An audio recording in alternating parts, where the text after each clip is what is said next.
अस्सलामु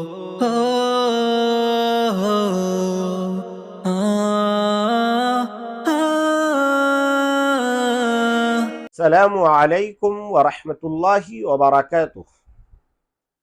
इंसानों का सवाल और कुरान का जवाब प्रोग्राम लेकर के हाजिर खिदमत है आपका मेज़बान मुनव्वर हुसैन सिद्दीकी।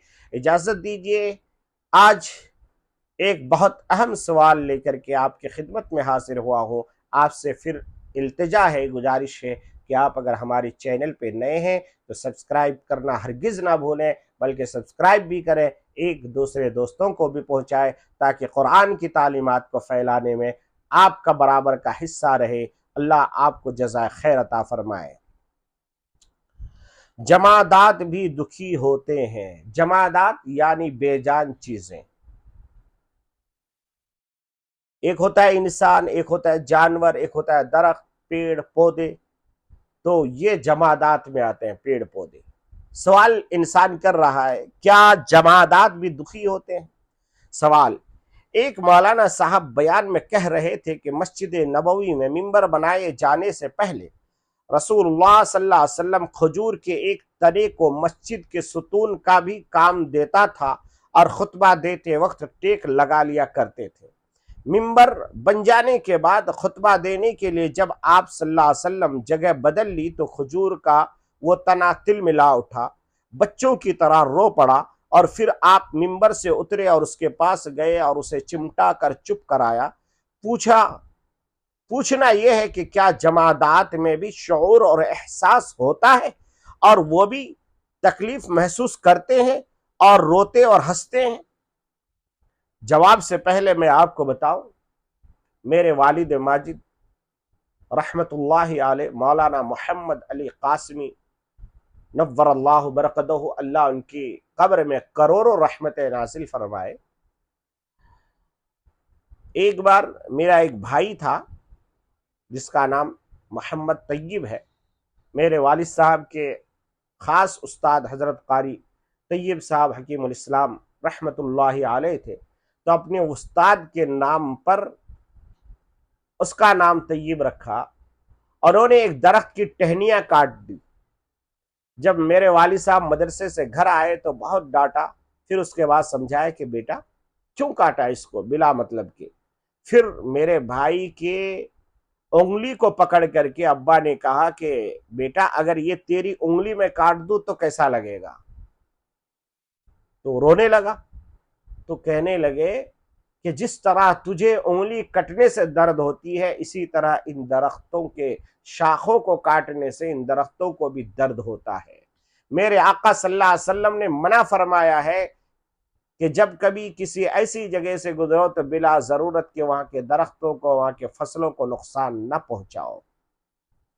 बहरहाल, तो मैं सवाल ये था कि क्या वो चीजें भी तकलीफ महसूस करती है? जवाब, ये जिस हदीस का मफहूम है वो मुअज्जिज़ात के ज़िम्न में बयान हुई है और ये सही बुखारी में भी है। रही बात आपके सवाल का कि क्या जमादात में भी एहसास होता है और वो भी दुखी होते हैं, तो उसके जवाब में अर्ज है कि जी हाँ, ऐसा होता है। कुरान मजीद से यही मालूम होता है। आइए सुनिए कुरान। वाह वाह, क्या अजीम शान है हमारा कुरान, जिंदा जावेद है हमारा कुरान। कोई भी मसला हो आप आइए कुरान से पूछिए तो सही, कुरान आपको चीख चीख के कहेगा, ओ मेरे बंदे, मा गर्रक बिरब्बिकल करीम, किसने तुझे धोखे में डाल दिया है, किसने तुझे धोखे में डाल रखा है?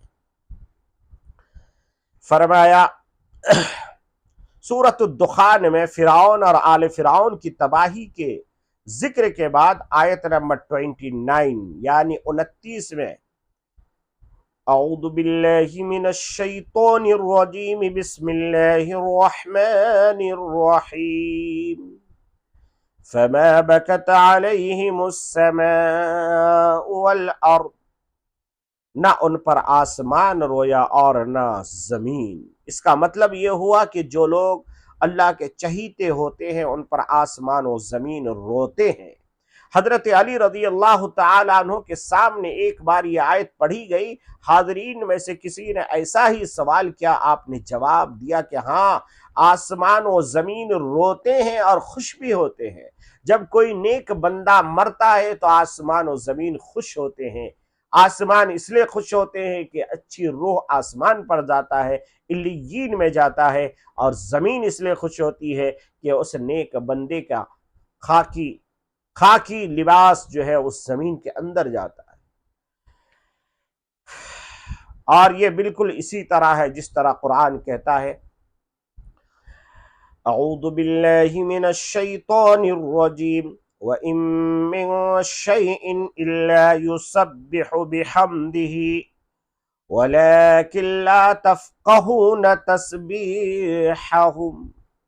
कोई चीज ऐसी नहीं जो उसके हम्द के साथ उसकी तस्बीह न कर रही हो, बस तुम उनकी तस्बीह समझ नहीं, तुम उनकी तस्बीह को समझते नहीं हो। मतलब यह है कि जिस तरह हम उनकी तस्बीह समझ नहीं सकते, इसी तरह उनका रोना और हंसना भी नहीं देख सकते।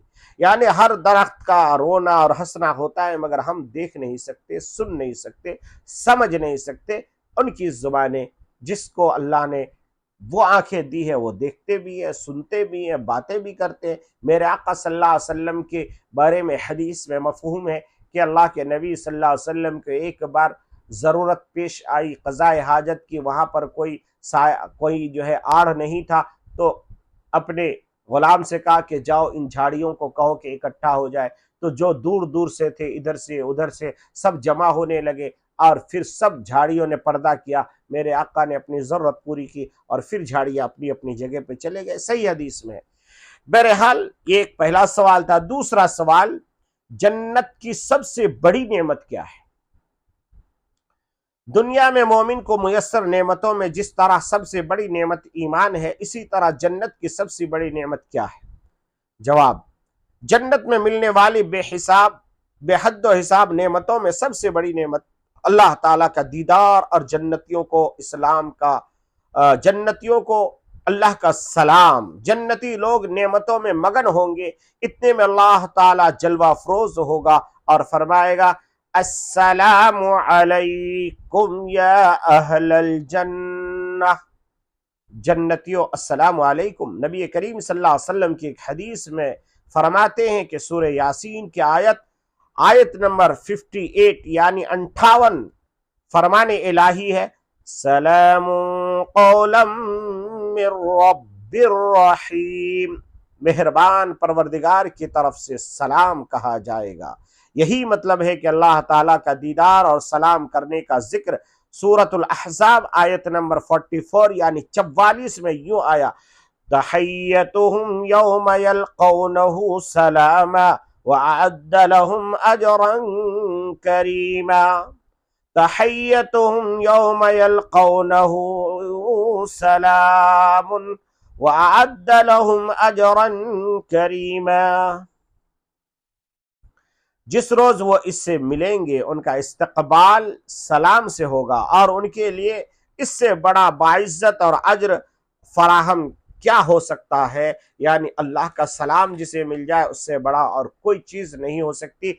बहरहाल आज सवाल इतना ही। इंशाअल्लाह कल फिर एक बहुत अहम सवाल के साथ, यानी सवाल कल क्या होगा कि जन्नत में जब इंसान जाएगा तो उनके अपने कौन कौन जाएंगे, या कौन किससे मुलाकात होगी, कौन कौन सी रिश्तेदारियां रहेगी। इंशाअल्लाह कल उसकी तफसील से हम आपको आपके सवाल और कुरान के जवाब में बताएंगे। तब तक के लिए इजाजत दीजिए अपने भाई मुनव्वर हुसैन सिद्दीकी को।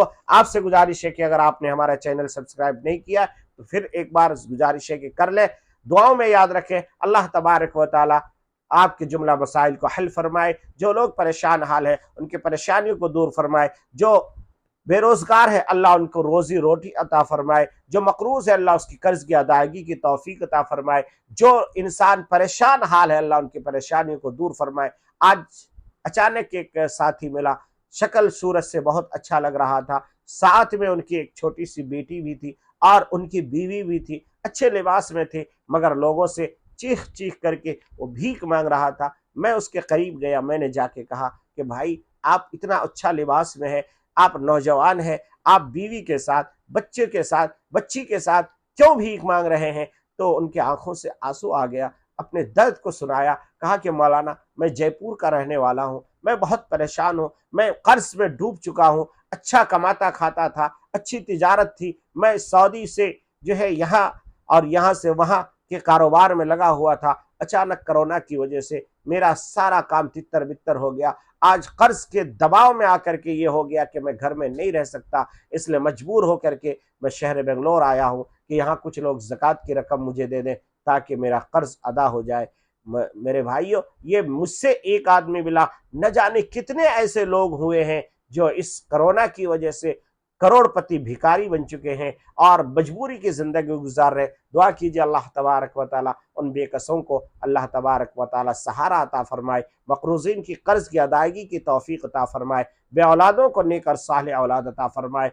आपसे मेरी यही गुजारिश है कि आप भी मुझसे मेरे लिए दुआ फरमाएं, मैं आपके लिए दुआ करता हूँ। अल्लाह हम सब की इबादतों को कबूल फरमाए, इस मुबारक महीने की कद्र की तौफीक अता फरमाए, जन्नतुल फिरदौस में जगह अता फरमाए, जहन्नम से हम सब की हिफाजत अता फरमाए। आमीन या रब्बल आलमीन। अस्सलामु अलैकुम व रहमतुल्लाहि व बरकातुहू। आखिर दावाना अल्हम्दुलिल्लाहि रब्बिल आलमीन।